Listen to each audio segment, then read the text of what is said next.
un podcast Binge Audio. Voyage au Gouinistan, un podcast de la RTS embarqué chez Programme B. Aurélie, viens voir.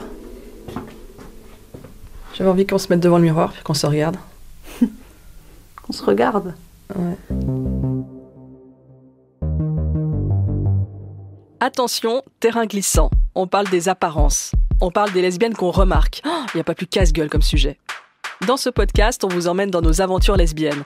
Si vous débarquez par hasard dans cet épisode, bienvenue. On vous conseille d'écouter les épisodes précédents.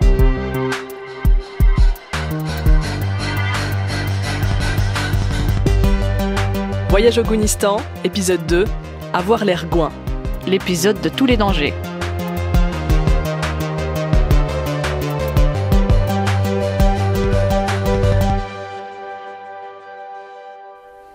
J'avais envie qu'on revienne sur un truc qui s'est passé hier. C'est quoi? Au restaurant. Ah. Il y a un couple, c'était un mec, une meuf qui avait quoi, 30 ans? Ouais, tout juste. Plutôt 25, je pense. Et qui nous ont regardés beaucoup, Ouais. qui ont ri entre eux. Et puis à un moment, ils ont dit, ces deux-là... Ils se parlaient pas, ils avaient pas grande conversation, mais tout à coup, ils se sont mis à parler avec une grande complicité, avec la main comme ça devant la bouche. En nous regardant de côté, c'était vraiment genre très pubère. Et à un moment, ils ont dit, c'est vraiment des caricatures. Ouais, exactement. C'est vraiment une caricature. Je pense qu'ils parlaient plutôt de moi. Ça t'a blessé? Mais oui, mais encore une fois, oui, bien sûr que ça me blesse. Je m'en fous d'être une caricature. C'est vrai que je suis un peu une caricature, dans le fond. Ça se voit que je suis lesbienne. Ça, je suis assez d'accord avec, mais le fait que ça occupe une conversation de jeune couple, ça me désespère, quoi. En fait, pourquoi tu penses que ça se voit? Parce que, regarde, là, on est devant le miroir.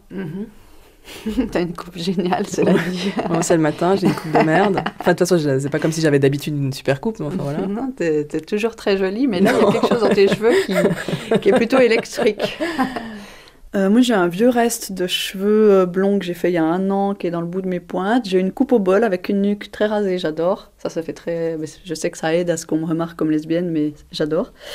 J'ai des grands yeux bleus. Ouais, j'ai des grands yeux bleus, j'ai des lunettes. Toujours un peu de maquillage, mais jamais trop. Un tout petit peu quand même, toujours. J'adore tes yeux.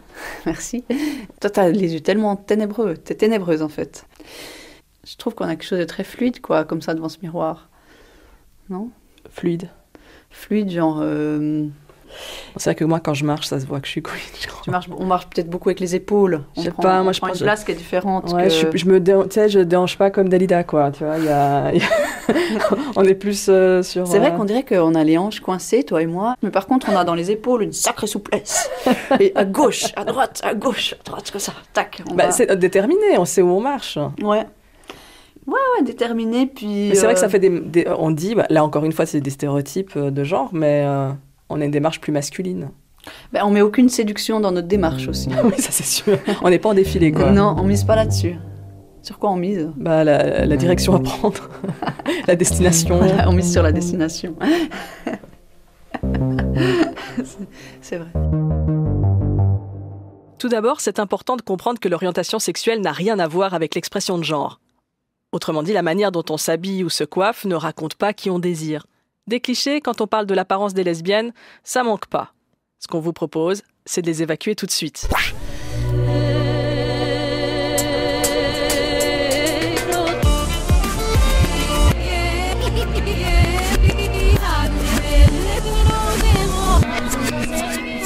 Re-bienvenue au Gouinistan cliché. Allez, venez avec nous, on vous fait la visite. Ici, je vous présente une butch. Chemise à carreaux dans le jeans, ceinture en cuir, boucle argentée. Coucou les gonzesses. Ensuite, juste derrière vous, vous avez la femme. Rouge à lèvres, jupe, collant, les jambes croisées. Alors elle, c'est un piège, hein. Tu peux la confondre avec une hétéro. Dans la zone commerciale, je peux vous montrer la Gouine Quechua. Elle, c'est le genre nature qui sent le feu.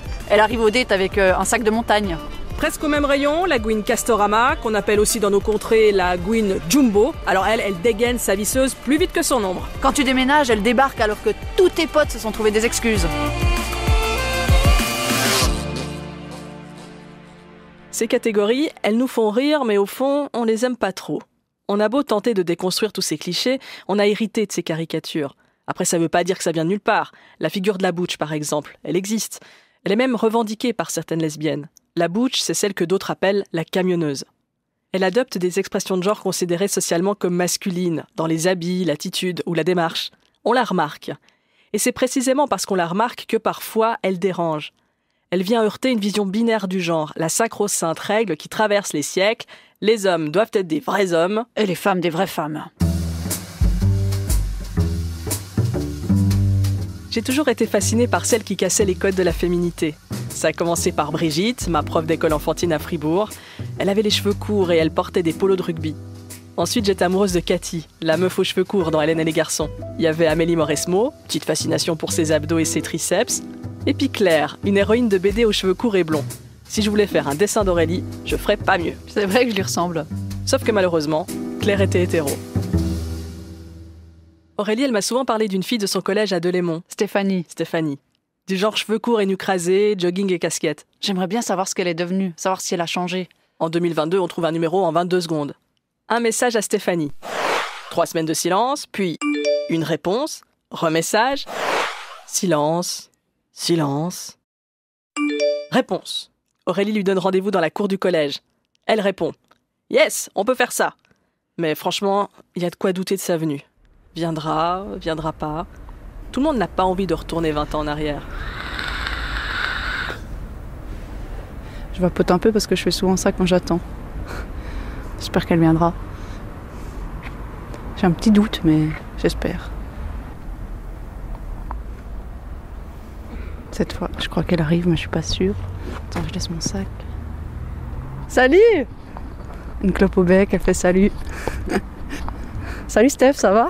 Ça va bien, merci, et toi? Merci d'être venue, c'est trop cool. Jusqu'à la dernière minute, je me disais, est-ce qu'elle a laissé tomber? Non, jamais. J'ai qu'une parole, en toutes circonstances. Tu te souviens de moi? Absolument pas, c'est horrible. Non, mais après, je pense que t'es arrivé quand moi j'étais sur ma dernière année, ou quelque chose comme ça. Ou je ne sais plus, c'était il y a longtemps. C'était il y a 20 ans exactement, au collège de Delémont. Elle se souvient pas de moi, peut-être parce que moi, je ressemblais aux autres. Et si Aurélie se souvient de Stéphanie, c'est parce qu'elle pétait toutes les barrières. Elle se moquait complètement de ce qu'on pensait d'elle. On pensait que tout était possible, que rien ne nous était interdit. Et j'ai fait des chouettes rencontres, des moins chouettes rencontres. Comment t'as l'impression qu'on te percevait à l'époque? Pendant très très longtemps, on m'a toujours dit « bonjour jeune homme ». Et ça depuis la nuit des temps. Et c'est quelque chose qui m'a jamais dérangé ou blessé. Même peut-être que j'en ai joué certaines fois. C'est bête à dire, mais c'est plus facile dans ce monde de ressembler à un garçon que de ressembler à une fille. Entre guillemets, t'es plus en sécurité quand les gens pensent que tu es un homme plutôt qu'une femme. Histoire de se promener dans la rue le soir. Et ça, moi, j'ai jamais eu peur. Jamais eu ce problème d'avoir peur, de me dire, mon Dieu, peut-être qu'il va m'arriver quelque chose. Jamais. Au collège, t'as eu des gens qui étaient un peu plus durs avec cette apparence, qui se moquaient de toi? Non, parce que c'était une autre époque. C'est pas dur comme maintenant. On n'avait pas encore tous ces réseaux sociaux et tout ça, où t'étais à l'école, ce qui se passait à l'école restait à l'école. C'était pas, tu rentrais chez toi, puis t'avais encore Internet qui venait te taper dessus, et ça, c'est ce qui se passait à l'école restait à l'école. Et il n'y a jamais eu de grosses histoires, de gros scandales. Mon époque collège a été relativement tranquille et normale, j'ai envie de dire. Parce que moi, à cette époque-là, je ne me posais pas de questions sur mon orientation. Je ne savais pas que j'aimerais les filles par la suite. Moi, vraiment, j'ai vécu une adolescence très normale. D'une fois que je suis partie de l'école, que les choses ont commencé à se concrétiser, avant ça, rien. Après, il s'est passé quoi? J'ai rencontré une fille. Ouais, j'avais 18 ans. Et il y avait cette fille, et j'ai trouvé le sens ultime de ma vie, en me disant, j'ai plus à me torturer l'esprit. Je pense que c'est ça que je veux, et puis que sûrement ce sera pas simple, mais c'est ça que je veux, et c'est ça dont j'ai envie. Effectivement, ça n'a pas toujours été simple pour Stéphanie. Elle a parfois été emmerdée par des gars.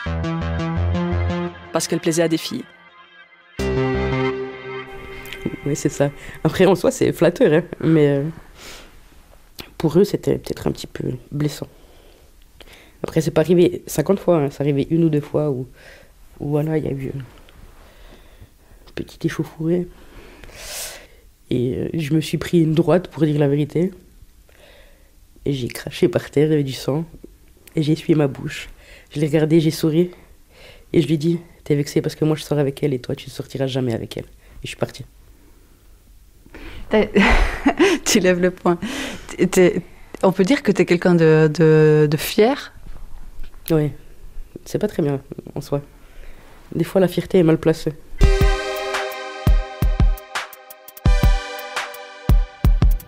Stéphanie dit qu'elle a pris un coup de poing parce qu'elle plaisait aux filles. Je me demande, est-ce que ce gars l'aurait frappée si elle avait été en jupe courte, cheveux longs, rouge à lèvres ? Quand je reparle avec Stéphanie dans les couloirs de notre ancien collège, ce qui me marque, c'est à quel point elle ressemble à l'ado qu'elle était il y a 15 ans. C'est peut-être ça que j'admire le plus aujourd'hui. Peut-être qu'elle a très peu changé parce qu'elle était alignée dès le départ. Aujourd'hui, quand elle se décrit, toujours le même style, toujours la même énergie, droite dans ses baskets. Mais confortable, les baskets. Elle insiste, faut que ça soit confortable. Un pantalon confortable, une paire de baskets encore plus confortable, ça c'est la base. Un petit t-shirt, un bon gros sweat. Un hoodie avec un capuchon. Exactement. Et puis une bonne veste bien chaude et un bonnet sur la tête. Toujours. Toujours quelque chose sur la tête. Et il a une forme particulière, ton bonnet, toujours. Ouais, souvent, c'est vrai. C'est le bonnet qui sert à rien, tu sais, il vient juste sur le petit bout des oreilles en haut. Mais ça fait un style, c'est important. Un foulard. Un durag. Et ouais, j'ai fait des tresses. Je me suis jamais sentie à l'aise dans les vêtements genrés féminins, on va dire. J'ai été comme ça depuis très très petite, je pense, depuis la naissance de mon frère, où j'ai adopté très vite un look de garçon, si on veut. Voilà, c'est plus simple, hein. Tu mets un short, un t-shirt, tu vas bonne nuit, t'es habillé, tu vois. Tu peux passer aux choses concrètes, tu descends dans le quartier, tu vas faire un petit match de foot avec tes petits voisins, et puis voilà, la vie est belle. On t'a déjà forcé à t'habiller autrement? La jupe de Noël, avec... c'était une magnifique jupe rouge, je pense que c'était en velours, sans mentir. Rouge Père Noël, quoi, avec des petits Mario Bros dessus, qu'on devait mettre le soir de Noël. Et t'acceptais facilement? Absolument pas. C'était la guerre. Genre, je pense pendant une semaine, ma mère faisait une préparation psychologique pour que je daigne mettre cette chose pendant 3 heures, une fois par année. Et j'étais surtout absolument en colère de devoir mettre ce genre de truc. Donc oui, ça reste un souvenir très marqué de mon enfance. Je pense que ça parle à pas mal de gens, ce truc d'être forcé à mettre une robe à Noël. Moi, je détestais ça. Moi aussi. Et je pense qu'il y a plein d'hétéros qui détestaient ça aussi. Mais bon, Stéphanie, elle s'en est remise de sa jupe de Noël. Et on peut pas dire qu'elle en veuille à sa mère. Mes parents avaient divorcé, entre guillemets, j'en voulais au monde entier. Et je me suis attaquée à la seule et unique personne qui aurait retourné la terre entière pour m'aider. Avec ma mère, ça a été compliqué pendant mon adolescence, quand même. Et vraiment, je lui ai fait la vie dure et je m'en veux parce que j'ai perdu de précieuses années que j'essaye de rattraper maintenant. Mais tout s'est apaisé et tout est rentré dans l'ordre le jour où elle m'a dit en 2002, quand il y a eu la toute première Gay Pride à Delémont. Écoute, Steph, est-ce que ce week-end tu vas à la Gay Pride à Delémont? Je me suis étouffée avec mon kebab. J'ai fait genre que j'avais pas compris et je lui ai demandé de répéter. Elle m'a dit, tu m'as très bien compris, est-ce que tu vas à la Gay Pride ce week-end? Je lui ai dit, maman, non, je ne vois pas pourquoi j'irai à cette manifestation. Puis elle m'a dit, écoute, je sais très bien que tu sors avec telle et telle personne, ça me pose pas de problème, donc dis-moi si tu y vas ou si tu y vas pas. Et moi, là, choquée jusqu'au plus profond de mon être, ne trouvant plus mes mots et en n'arrivant même plus à avaler ma salive, je lui dis oui, c'est vrai, et oui, je vais y aller. Et oui, j'aime les femmes. Puis elle me dit c'est très bien, vaut mieux ça qu'autre chose. Je suis contente pour toi et voilà. Et depuis ce moment-là, les choses se sont vraiment beaucoup apaisées. Et ouais, je me suis rapprochée d'elle. J'ai pu vraiment commencer à parler avec elle librement. Et je me suis jamais sentie jugée, bien au contraire. Je sais qu'il y a des fois où elle a dû prendre ma défense vis-à-vis de certaines personnes qui l'attaquaient sur peut-être l'éducation qu'elle m'a inculquée ou ce genre de choses-là.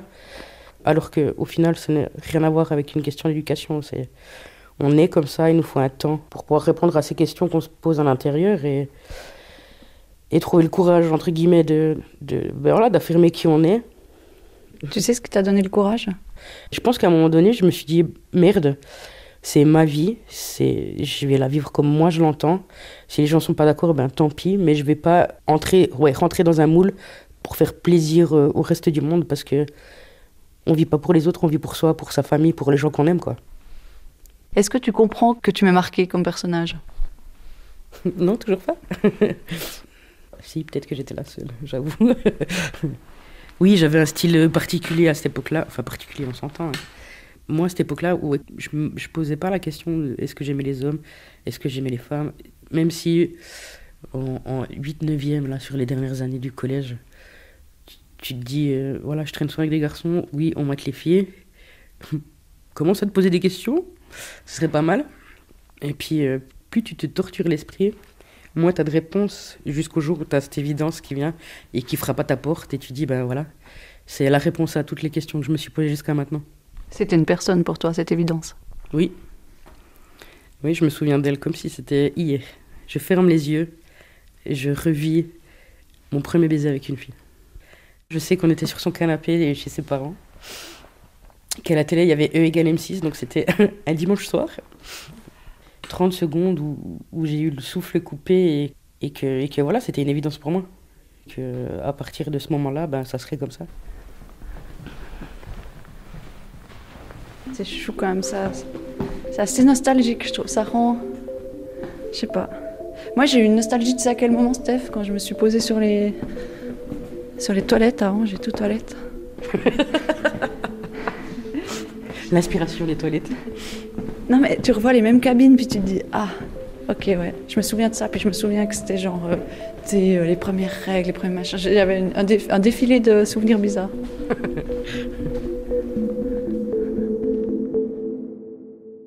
Elle était cool, cette copine. Ouais. Moi, j'avais pas de Stéphanie dans ma cour d'école. Peut-être que j'étais une Stéphanie. J'avais coupé mes cheveux courts, je portais un perfecto Modia en simili-cuir, des Doc Martens troués, et je lançais des regards qui tuent dans le bus. Une manière de dire « Me faites pas chier ». Je pense qu'aujourd'hui, si je croisais cette mini Christine dans la rue, je me dirais « Oh, trop chou, un bébé gouin !» Parce que oui, on se repère. On sème quelques indices ci ou là. Chaque époque son signe distinctif. Le monocle dans les années folles, la bague de pouce en l'an 2000, le pins arc-en-ciel, et puis le flair, ou ce que certaines appellent le guédard, le radar à guet. Enfin, nous, on dit guindard. L'intuition qui te permet de détecter immédiatement une personne homo. Alors mon guindard à moi, il est cassé. Je me trompe tout le temps. Et quand je suis hyper fière et que je dis à Christine, la fille là, à qui on vient de parler, j'ai l'impression qu'elle était lesbienne, elle me répond toujours un truc du genre « Bravo Sherlock Cuta, fin né », histoire de me signifier qu'elle avait déjà remarqué depuis longtemps, elle. Le guindard est un mythe. Ou pas. Il repose sur des stéréotypes. Parfois tu tombes juste, parfois tu tombes à côté. Parce que c'est là le problème. Tu sais jamais si t'as une chance avec la meuf qui te plaît là dans le bar ou si elle repartira avec Robert. Pour savoir comment repérer une lesbienne, comment on se reconnaît, rien de tel que l'expertise de nos copines, Aude, Lucie, Béné, Léna et Lara, que vous avez déjà entendues dans le premier épisode. C'est difficile à savoir si une femme est lesbienne ou pas. C'est très difficile parce que chez les femmes, j'ai l'impression que c'est plus subtil. Pas toujours, mais c'est quand même un peu plus subtil. Et alors moi, tout de suite, dans la première année de mon coming out, je me suis dit « Ah, je sais, c'est les cheveux. Le truc, c'est les cheveux. » Donc, qu'est-ce que j'ai fait ? Comme toute Gwyn qui se respecte, je me suis coupé les cheveux en me disant « Ben voilà, comme ça maintenant, moi, j'aurai plus besoin de chercher et on va me sauter dessus. » Pas forcément, mais au moins on va m'aborder, on va comprendre que je suis dans le game. Capillairement, je me cherche plus que sexuellement. Quand j'arrive à repérer une lesbienne dans un bar, juste dans là, on tac, nos regards se croisent, mais là, moi, je me high-five à l'intérieur et je suis très fière de moi, vraiment. Et ça se joue à très peu de choses. C'est un petit regard en coin, un petit sourire, et là, on sait. Et on sourit les deux parce qu'on sait. On se sait. Oui, on se sait. Ouais. Est-ce que tu repères une Gwyn dans une salle ? Non. Personnellement, moi, je fais pas vraiment attention. Si la personne me plaît, je le dis, je le fais comprendre. Je fais pas attention si c'est une hétéro ou une lesbienne. Après, en l'occurrence, si c'est une hétéro puis qu'elle est pas intéressée, elle me le dira. Puis si c'est une lesbienne puis qu'elle est pas intéressée, elle me le dira aussi. J'ai jamais vraiment réfléchi, en fait. Moi, je pense que... Enfin, en tout cas, j'ai des souvenirs là qui remontent à mourir de rire où nous, on faisait physiquement le guédard. Oui. Donc, c'était un peu à la Gwyn, Goudou, goudou, goudou, goudou, référence à la lesbienne invisible. Mais c'est vrai que c'était quelque chose... Ça reste quand même le regard. Hein. Ouais, faut dire quand même, c'est dans le regard que le guédard, il va être là, en fait. La bague au pouce, par exemple. Ça va avoir 3000 ans. Il faudrait faire un film, des archives photographiques, des bagues des lesbiennes, des bagues du pouce. Moi, j'en avais une. Hein. Moi aussi. C'est à peu près à l'époque où j'ai commencé le foot, j'ai mis la bague au pouce, enfin tout l'attirail, le piercing à l'arcade, tout ça. La Big Dyke Energy. L'énergie de la Gwyn. Je pense que c'est un rapport avec de prendre l'espace et de se dire bah voilà, moi je suis comme ça, prenez-moi comme je suis et d'être fier de qui on est. Et pour moi c'est ça la Big Dyke Energy. Se désaffranchir de toute cette féminité qu'on attend de toi ou de trucs comme ça, d'être juste toi. Moi c'est comme ça que je l'aperçois et que j'essaie de l'appliquer tous les jours. Je crois que ça marche assez bien. Tu peux être méga féminine et avoir une big dyke energy, c'est juste que tu réponds pas au regard des hommes. Tu vois, c'est que tu as une féminité qui te correspond à toi et tu sais pourquoi tu l'as cette féminité et c'est pas en rapport avec que tu as envie de plaire à un homme. Si je vous dis Amélie Mauresmo. Big Dyke Energy? Complètement. Moi, je la vois, je veux qu'elle me donne des cours de tennis. De tennis. Sur une échelle de 0 à 10, c'est 12. Non, bien sûr. C'est une femme libre. Personnalité comme ça qu'on n'avait pas l'habitude de voir dans les médias. Tu te souviens de son coming out? Moi, j'ai dit enfin. J'ai plutôt vu enfin quelqu'un de connu qui assume alors que tout le monde le savait. Enfin, tout le monde dans la communauté.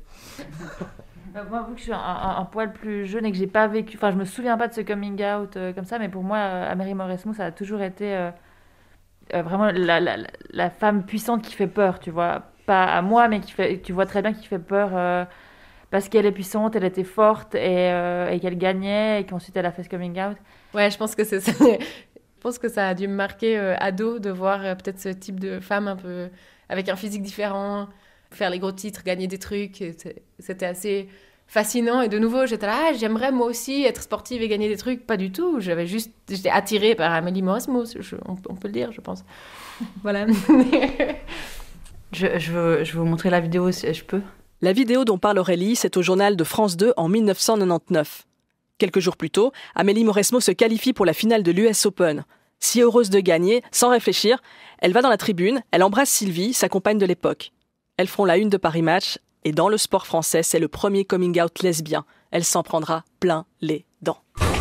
L'arrivée au sommet d'Amélie Mauresmo intrigue certains. Dans la presse australienne, on évoque davantage sa carrure et ses muscles que la qualité de son jeu. Autre règlement de compte, Amélie, qui a avoué son homosexualité, est attaquée par Martina Hingis. Je sais qu'elle est venue ici, à Melbourne, avec sa petite amie. En fait, elle est moitié homme.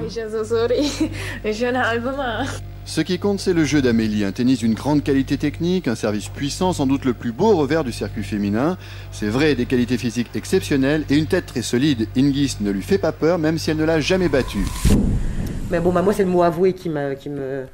C'est fort, c'est vraiment très fort. Elle a avoué son homosexualité, quoi. Genre, elle est coupable, quoi. Puis elle l'avoue, quoi. C'est une faute. On avoue une faute, qu'une erreur, qu'un crime. Donc forcément, ouais, ça... Je pense que moi, je me souviens pas de cette séquence avec Martina Hingis, mais je pense que j'aurais été personnellement blessée par ça parce qu'en fait, j'étais vraiment très très fan de Martina Hingis. Pour moi, c'était vraiment l'icône féminine en Suisse. Enfin, c'était tout ce que j'aspirais à être. Elle était sportive, elle gagnait et tout. Du coup, si j'avais entendu ça, je l'aurais pris hyper personnellement, quoi. Ouais, ça va pas, quoi. Oui, puis c'est vrai que moi, je me rappelle, ma grand-maman, qui est très fan de sport depuis toujours, et de tennis notamment, elle avait aussi des remarques vraiment très négatives par rapport à cette Amélie Mauresmo, par rapport à sa carrure, son physique d'homme. Il y avait eu aussi tout ce que les guignols ont fait par rapport à Amélie Mauresmo, qui était aussi très péjoratif. Toujours ce rapprochement avec le fait que c'était un homme et pas vraiment une femme.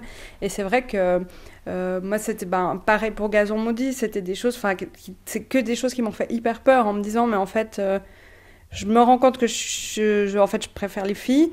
Mais en fait, ça veut dire que ma vie, ça va être... Josiane Balasco ou Amélie Mauresmo, c'est les seules personnes à l'époque que vraiment j'avais l'image.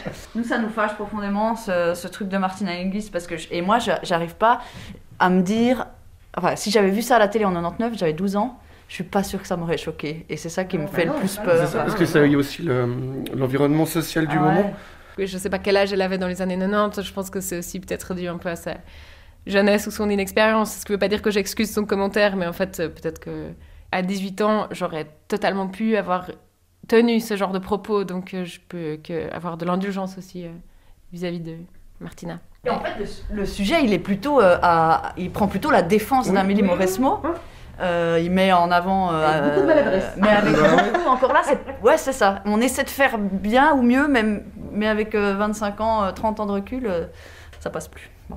On voit que ce sujet veut défendre Amélie Mauresmo, mais veut défendre Amélie Mauresmo, la numéro 1 mondiale du tennis, la sportive française, et pas forcément la femme lesbienne qui est attaquée sur son orientation. Ouais. Et c'est ça qui est triste aussi, quoi. Moi, ce que je sais en ce qui me concerne, c'est que même si j'ai pas de souvenir très précis de ce coming out public, mais je sais que j'ai été imprégnée par cette parole ambiante, lesbophobe, qui humiliait Amélie Mauresmo à travers les guignols, etc., même si j'ai pas les images précises, mais j'ai baigné dans cette culture-là où on humilie quand même une femme qui a eu le courage inouï de faire son coming out public. Donc c'est sûr que c'est pas très encourageant, quoi. Non, alors ça c'est clair qu'on se dit quelle catastrophe. Amélie, qu'est-ce qu'elle devient, Amélie? Il faudrait qu'on l'appelle. Ouais. Oui, bah, si vous avez son numéro de téléphone. Non, toi, tu l'as pas, toi. Tu l'as, toi. Il est parti comme ça, le délire. L'envie de parler à Amélie Mauresmo, lui dire bravo, lui dire merci. Alors, on a laissé un message à notre collègue Bernardin en se disant « Bon, un journaliste sportif, il a forcément son contact. » Salut Christine, Bernardin, j'ai eu ton message concernant Amélie Mauresmo. Pour la joindre, ça va pas être tout simple parce qu'elle ne s'épanche pas dans les médias tous les quarts d'heure, mais néanmoins, je te conseille d'essayer de passer par le service de presse de Roland-Garros et de la Fédération française de tennis elle-même. Et puis si jamais ça ne passe pas, s'il y a un petit souci, si ça coince, tu me dis. Et puis j'ai éventuellement un ou deux filons là, ou deux contacts à la Fédération qui pourront t'aider. Voilà, j'espère que tout va bien se passer. Tiens-moi au courant, à bientôt. Ok, ça va pas être simple. Mais c'est important de dire à celles qui ont compté qu'elles ont compté. Alors on tente. Un mail au service presse de la Fédération française de tennis. À Nicolas, qu'on connaît pas. Réponse automatique. Je suis en vacances, mais écrivez plutôt à Lisa. On écrit à Lisa. Pas de réponse. En attendant un signe de vie, on tente un DM sur l'Instagram d'Amélie Mauresmo. L'impression de lancer une bouteille de fendant à la mer. La suite de notre périple vers Amélie Mauresmo, bientôt dans Voyage au Guinistan. On vous promet rien, mais on vous promet d'essayer fort. Avant ça, rendez-vous dans notre prochain épisode où on vous parle de drague et de fêtes entre lesbiennes. Et de notre rencontre. Qui forcément, comme celle de chaque couple lesbien, est la plus incroyable de tous les temps. Et je vous présenterai mes meilleurs amis. Tu venais de te séparer, t'étais au bout du scotch. Puis on s'est dit, mais avec qui est-ce qu'on pourrait caser Christine? Christine a un cœur d'artichaut. Elle ne va pas supporter d'être toute seule. Ouais. Il faut qu'on lui trouve quelqu'un. Elle allait pas bien. Elle allait pas bien, ouais, pas du tout. Donc il fallait combler ça. Donc on s'est dit, on a vite fait un tour de répertoire. Et puis on est arrivé rapidement sur différents candidats. Bah oui, c'était des filles. Puis on parlait un peu de ça, puis tout à coup, il y a quelqu'un qui a déboulé de l'autre côté de la rue.